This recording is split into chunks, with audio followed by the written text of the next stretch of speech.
Hey everybody, David Shapiro here. This is my inaugural audio-based podcast. So people have been saying that I need an audio-based podcast for a while, and I have decided to take the plunge. Now, I did upload some of my episodes to Spotify, but the Spotify platform, sorry, is clunky and slow, and it's also very difficult to monetize.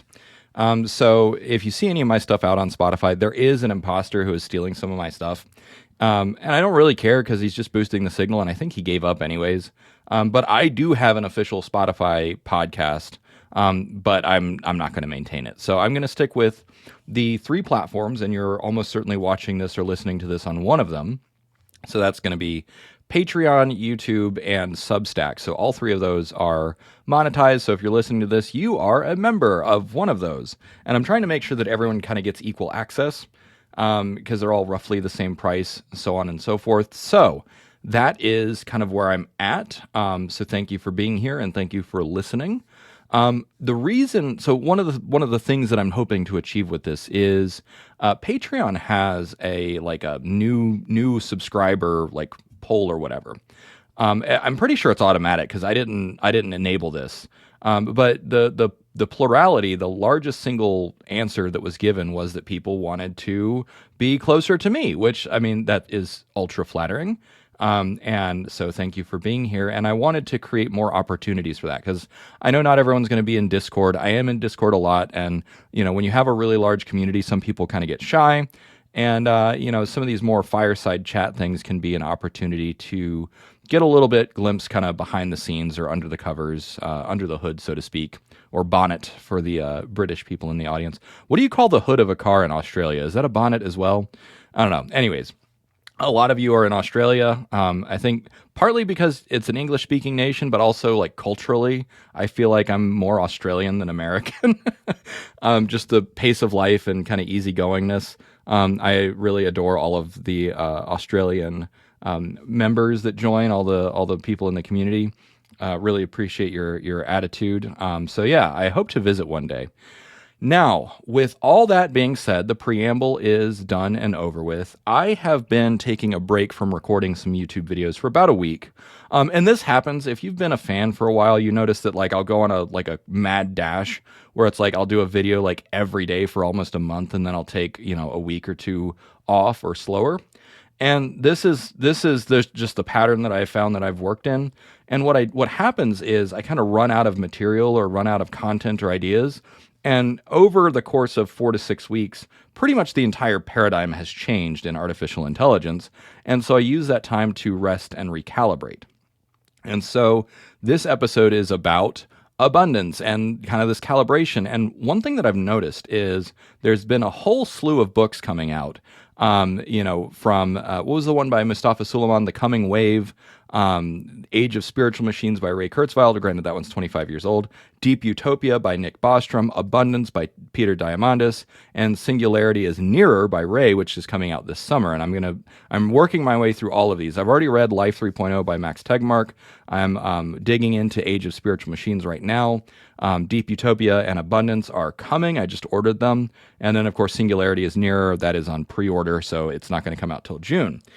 I do need to pick up. Some people have recommended the Coming Wave by Mustafa Suleyman. But after watching some reviews of it where he kind of equivocates on some stuff, he's it's going to change everything, but it's not going to change your life as you know it. So I think that he maybe is trying to play it safe or is afraid of kind of unpacking the full Monty of what's coming. Not really sure, so I may or may not check it out, but a lot of people got a lot out of that book. I'm more interested in people that are full-on futurists and just saying, okay, we're going through a major revolution, so what is this going to mean? Because obviously, I can do a lot of work on my own, in reading or thinking or chatting with, Claude and ChatGPT and chatting with Patreon supporters and people in the comments. But these are really, really, really smart guys who have been doing this for a lot longer than me. So, I like to count myself as a smart person, but I've only been in the AI space for 3 years. And so I'm a baby compared to some of these guys. They're the OGs, right? So I'm trying to get, good fodder for thought. And that led to today's episode. And I don't have I don't want to make it sound like, oh, you should prepare to be disappointed. But there's a lot to consume. And so pretty much I think what is going to happen with this series is as my thoughts evolve, as my understanding evolves, so too will the material that I deliver in these episodes. Now, I did jot down a few notes of some stuff that I wanted to cover because I went from working the 9 to 5 grind to the influencer lifestyle, the content creator lifestyle. And these lifestyles are very, very different. I often mention how I work harder now than I have ever worked, but at the same time, I also have a lot more control over my time and my schedule. And that has been kind of eye-opening, and I feel like it's kind of a clue or a preview of what life might be like as we move towards a post-labor economy or whatever happens. Like, I'm still, I'm like 90% certain that labor as we know it is going away. And we'll see in the long run. It could be that the nature of work changes, but honestly, like the economic value of most human activity is going to be near zero. I really haven't seen any evidence to the contrary. Now, this could just be a failure of my imagination, but on the same token, what if we get to a point where 80% of people just have no job and no interest in work in the long run? So how is that going to look? How is that going to feel? So one of the key things is slow living. And so slow living is a movement online. It's very similar to cottagecore. So cottagecore is more about the aesthetic of kind of living in the countryside. But slow living is kind of the whole philosophy of, I'm not going to be in a rush anymore. I'm not going to work by someone else's schedule, and so on and so forth. And so, some of the aspects of slow living that I have adopted, and my wife started this. So this was back during the pandemic when we were just trying to figure out how to take care of ourselves, how to manage the stress and anxiety of, the plague going on. And so she adopted first this kind of slow living mentality, which was to spend more time in the kitchen. She loves baking, and she would dress up and look like, little cottage fairy, with her apron and stuff. And it was a lot longer before, because on the surface, I was like, oh yeah, that's a great way to live. But I didn't realize the depth to which she was engaging with this lifestyle as a way to really recalibrate her life. And so on her podcast, which I will introduce her formally here soon. She couldn't make it on to this episode, but she has her own Patreon and her own YouTube. And one of the topics that she's covering now is decentering work. And so in Western society, particularly in America, I think America has it the worst, maybe second only to Japan in terms of, possibly South Korea, in terms of work being the center of your life, maybe India as well. I mean, there's a cluster of nations and cultures where work is supposed to be the hub of your life and everything is supposed to orbit around work. And so decentering work is one of the things that I think could start happening sooner rather than later, particularly if we ever see a shortening of the work week. Now, there have been some studies, there's been some bills submitted, both in America and others. And so imagine if you shorten the work week from, 5 days to 4 days, or, from 40 hours to 30 hours or 25 hours or whatever. Just by virtue of the fact that you give people a good chunk of their life back, they're going to start finding other stuff to do. And so then, when you have more free time, you're going to prioritize rest more, you're going to prioritize leisure time more. And I think what would surprise most people is that, yes, you might feel lost for a little while. It can take a year or more to really fully adapt and acclimate, because even though I became a full-time YouTuber over a year ago now, it's only been in the last month or two that it really kind of dawned on me, wait, this is permanent. I don't have a corporate desk job anymore, and I probably never will again. I'm not beholden to anyone else's demands or anyone else's calendar or anyone else's clock. And that was really weird. And so then it still feels super indulgent to be able to say, okay, today I'm not going to do any work because I'm too tired. Or today I'm going to do a lot of work because I feel like it, because I am in the right headspace and I've got the good rest and I can work all day. And again, like I said, I don't want to make it sound like, oh, it's all peachy keen because, I watch like Joe Scott and a bunch of other creators and they're like, oh yeah, like it's hard work. And it is a lot of work. And it's actually more work than I often keep track of. At the same time, when you have more control, when you have more authority over your time and more autonomy over your time, and you're doing something that is aligned with your true interests and your deep soul, your personal mission or whatever, it feels better. And that old adage, like if you love what you do, you never work a day in your life. There is some truth to that, even though it is like really cheesy. And I know that younger people today in particular don't believe it. And to be fair, like I just turned 38 and I only just started believing it. Because my relationship with work up until a month or two ago was still like, I gotta do it. I gotta like get to the grindstone. I gotta prove my worth to society. I gotta. And I was just pushing myself so hard, which is why I have hit burnout repeatedly. And I finally, so my New Year's resolution this year was, and this is relevant, I promise. My New Year's resolution this year was to prioritize myself. It was just 2 words, prioritize myself. And it has taken a lot of work to figure out what that meant. And when I say work, I mean like deep reflection, journaling, crying, like just breaking down because like challenging that busyholic, that workaholic, the internalized capitalist goblin that we all have really wants you to keep working and wants you to shame yourself when you're not working as hard as you can. And so then confronting that was like really difficult.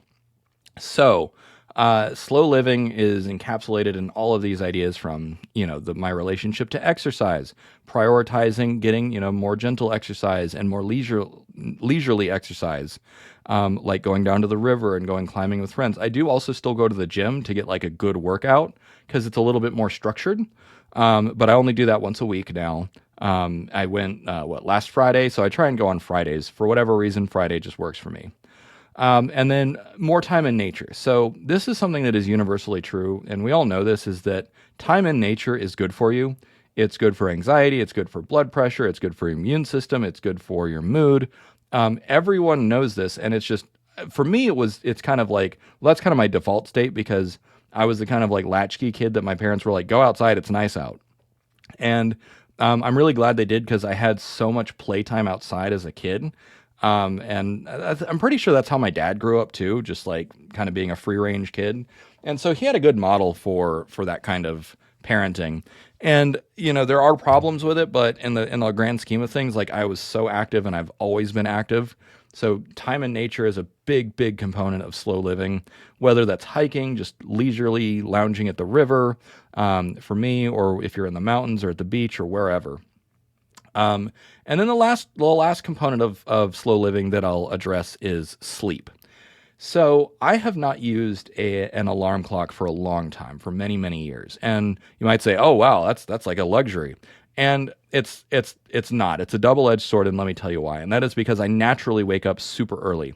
I naturally wake up much earlier than I need to, which means that I often don't get enough sleep just because my internal alarm clock, my internal circadian rhythm is like, okay, we're ready to go. So it's like, I'm like, body, it is 4:30 in the morning. There is nothing to do. And so when I'm able to sleep until like 8 o'clock, I'm like, oh, thank God. But it occurred to me that in a post-labor world, in a slow living world, many people will probably go without alarm clocks. I actually do have an alarm clock right now, but this is what I use to like train myself to sleep in longer because I have the ability to do that. I have the freedom to do that.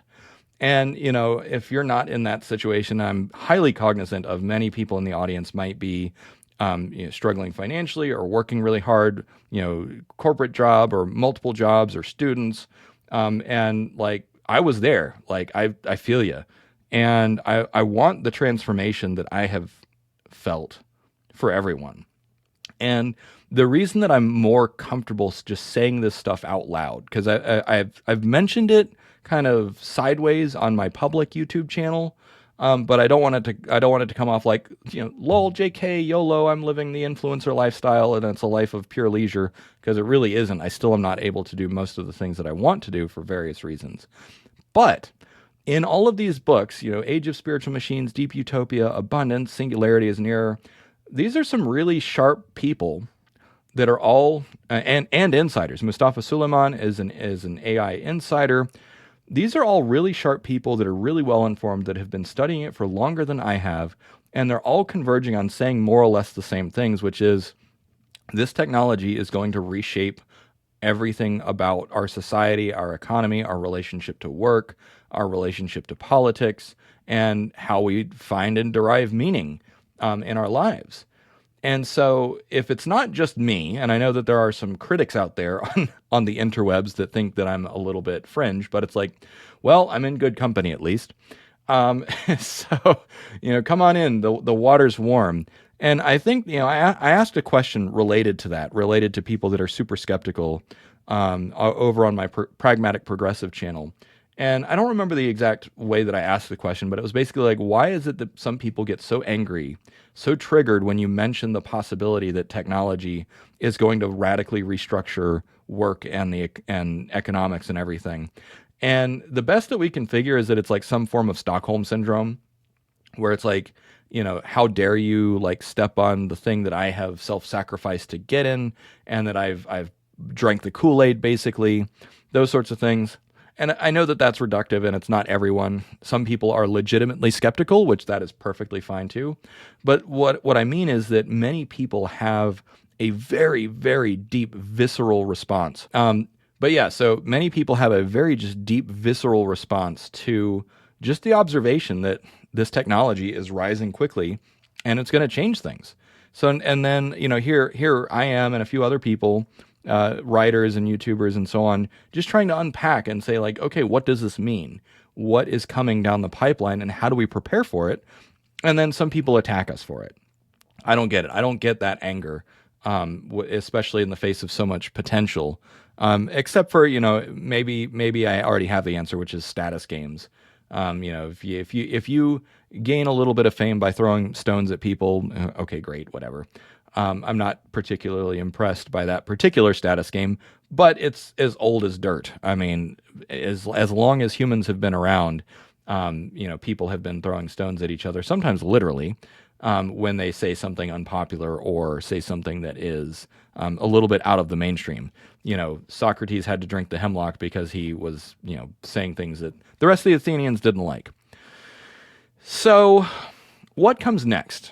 One of the things that happens once, at least for me, one of the things that happened once I kind of came to terms with the realization that I had more control and authority over my time and energy and life was this idea of body first living. So I came up with this idea of body first living actually last year when I realized that I was heading towards another burnout. But I was not yet ready to confront and do the deep inner work about like, where does my perfectionism come from? Where does my workaholism come from? But this idea of body first living has really come back in full force with my New Year's resolution this year of prioritizing myself. And that is just checking in and say, what does my body want in this moment? What does my body need in this moment? And not thinking any further ahead or, ahead into the future or back into the past. Just how am I feeling right now? And I talked about the book that I just read, Breath, by James Nestor. And what I have found is that breath work is one of the best ways to be anchored in the body in the exact present moment, whether it's slow, deep breathing, nasal breathing, some of the stronger breathing like Wim Hof or Tumo or pranayama, like they're all basically the same thing. But those really, really, for whatever reason, anchor you in the body. And then add to that Zen meditation, which is also about kind of stilling the thoughts so that you're not as distracted by a noisy brain anymore. And once I have started doing these things, it's very much about like, oh, hey, I need a little bit of food right now, or I'm a little bit thirsty right now, or I'm a little bit tired. And in the Western neoliberal capitalist tradition of ignoring your body's needs for the sake of productivity, it's a bit like realizing that the smoke alarm was on the whole time. And it's like, oh, hey, the smoke alarm has been ringing for, the last 13 years. Maybe someone should look in to see where all the smoke is coming from. And this is what makes me so optimistic and hopeful, because I really sincerely and deeply hope that more people will be able to have that experience of just kind of waking up to the needs whether it's physical needs or emotional needs or intellectual needs or spiritual needs, whatever needs that they've been neglecting for years and years and years because of this cult of productivity that we have. And it really is a cult of productivity. It is, we worship the almighty dollar above all else. Nothing else really matters. And we have discarded a lot of our value frameworks and meaning frameworks in life. And that's just no way to live. Now, granted, some people win at that game and they love winning at that game. They make all the money and then they, live the jet set lifestyle. And, but if the system is rigged in such a way that only 1 out of 1,000,000 or 1 out of 100,000 or even 1 out of 1,000 people, or even if it's 1 out of 100 people, if only 1 out of 100 people win the game, then it's a bad game, because we should have a game in life, a more infinite game, a game, so there's finite games and infinite games, but then there's also, what is it called, like game A and game B? I don't remember who said that. It's basically the same thing. So we need a different game. We need one where winning is not so exclusive. Being in the Winners Club is not so rare and exclusive, and it's not really set in a winner take all. Because with economics and property rights and neoliberalism and capitalism and democracy, the way that the deck is stacked right now, we really do have mostly a winner takes all kind of environment, where the trends, the velocity of currency and accumulation of wealth and accumulation of power, it kind of all ends in the same vein. So what's the solution to that? I'm really not sure yet. I think that we do need a new philosophical paradigm, and that's a big part of my work. So I'll be interviewing Ellie Hine soon from the Meaning Alignment Institute. I already interviewed her and Oliver once on their work on moral graphs, but Ellie, so we've been exchanging emails, and we are both very much aligned on like metamodernism and post-nihilism. And I know that a lot of you out in the audience want to hear more about post-nihilism, and so I am happy to say that I am working on my post-nihilism book. I've sent it to a few people to get some feedback on. I'm talking to Ellie, and it is starting to resonate, which is really fascinating. And so I'm not really sure where it's going to go, where it's going to land, but it is starting to resonate. And the reason, so let me take a big step back. The reason why a new philosophical paradigm is required is because economics is somewhat arbitrary. Economics is mostly a religion, and it's based on kind of the social mores and moral and ethical milieu of the day. And so when we had the rise of neoliberalism, which is basically free market everything, rational self-interest everything, deregulation of everything, all of these are based on some empirical observations and some empirical assertions, but many of them are also based on moral assumptions. And of course, there's the is-ought problem, which is it's impossible to determine what ought to be from observing what is. So that's David Hume, a Scottish philosopher from the late 18th century, I believe.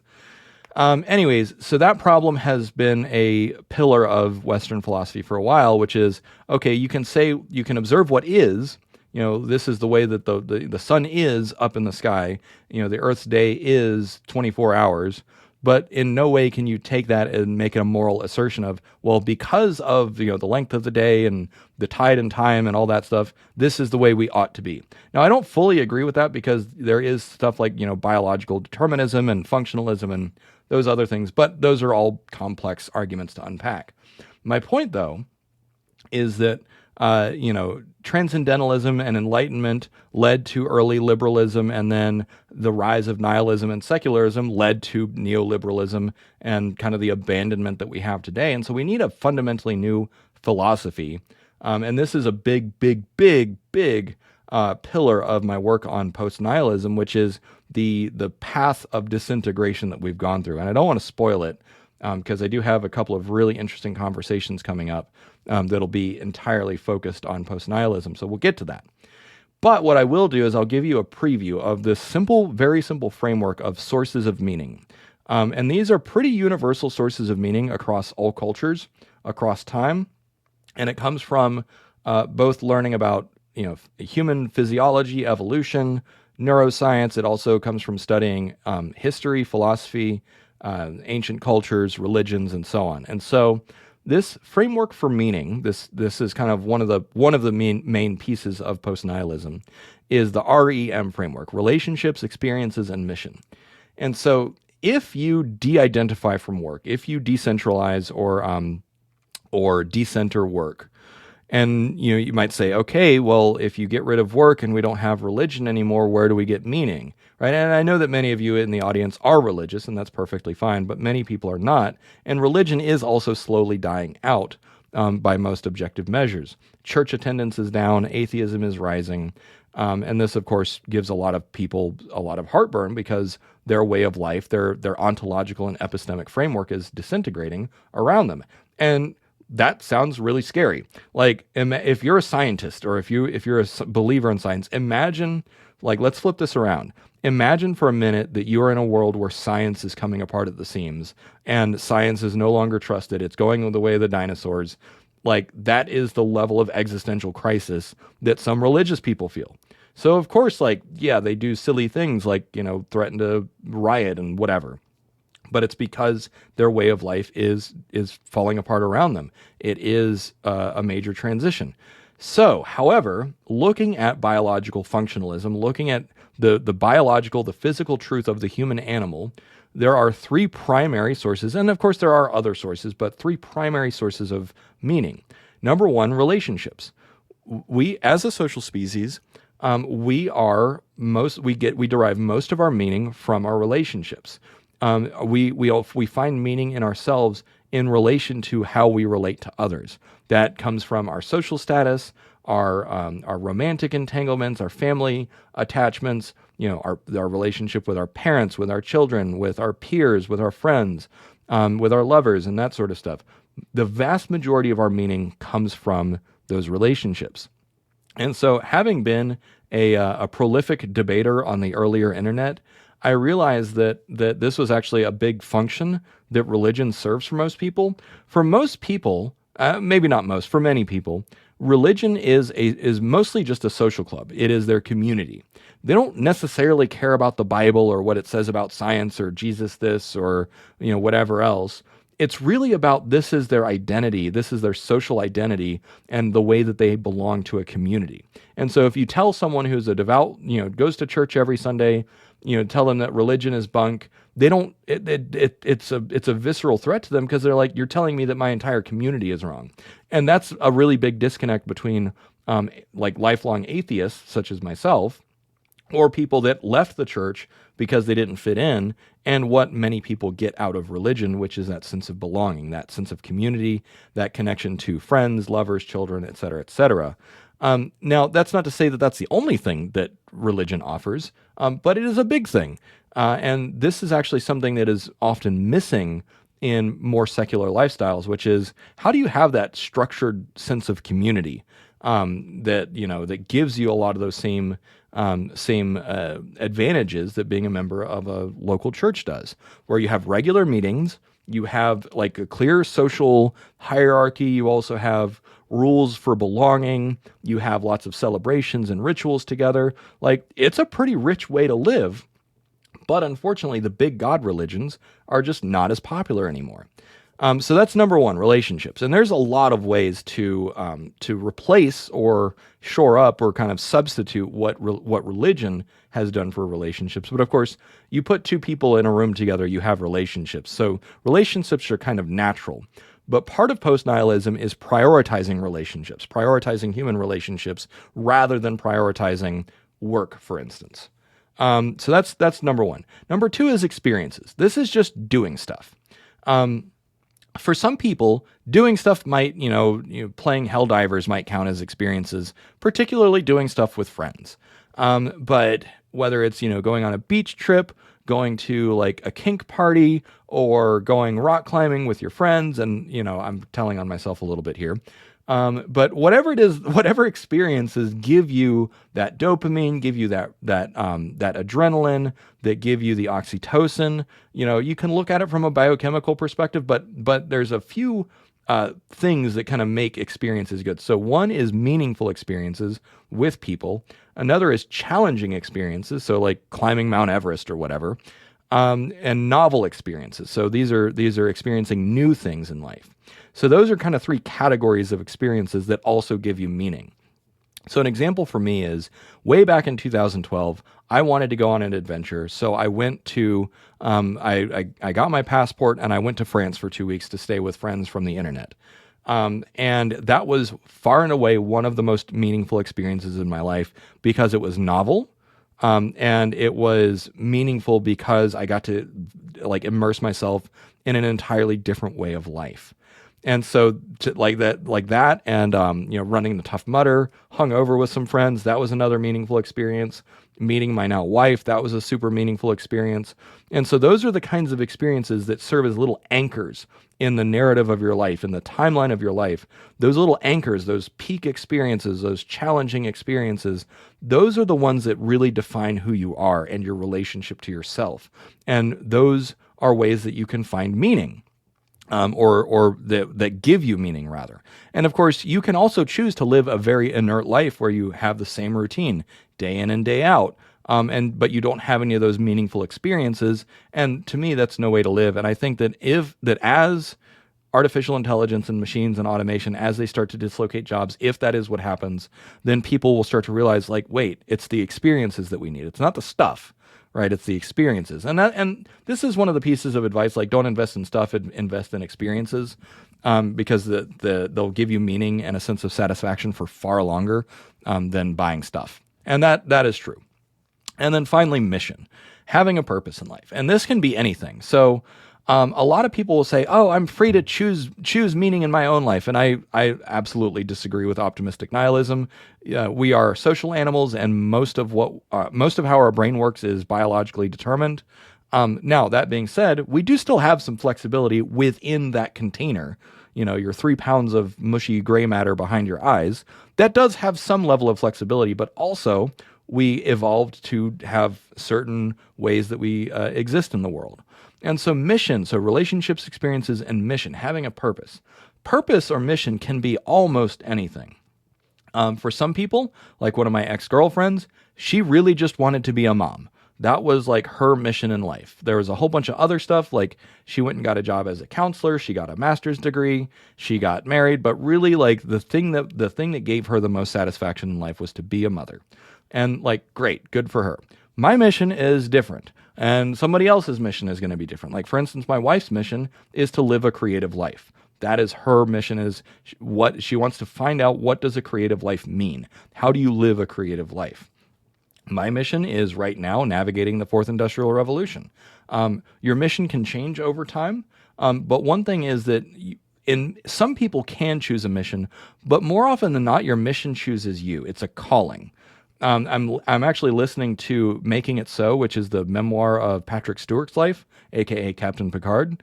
And he talks about how he kind of stumbled into acting and he kind of resisted the call for a little while until someone was like, okay, you gotta make a choice. And so he went and he was a junior reporter, a journalist for a little while. And he really didn't care about that job until finally he got to an inflection point where the chief editor was like, you are going to work here or you're going to do something else. And so in that moment, I think he was 17 at the time, he made a decision. He's like, okay, I'm going to go be an actor.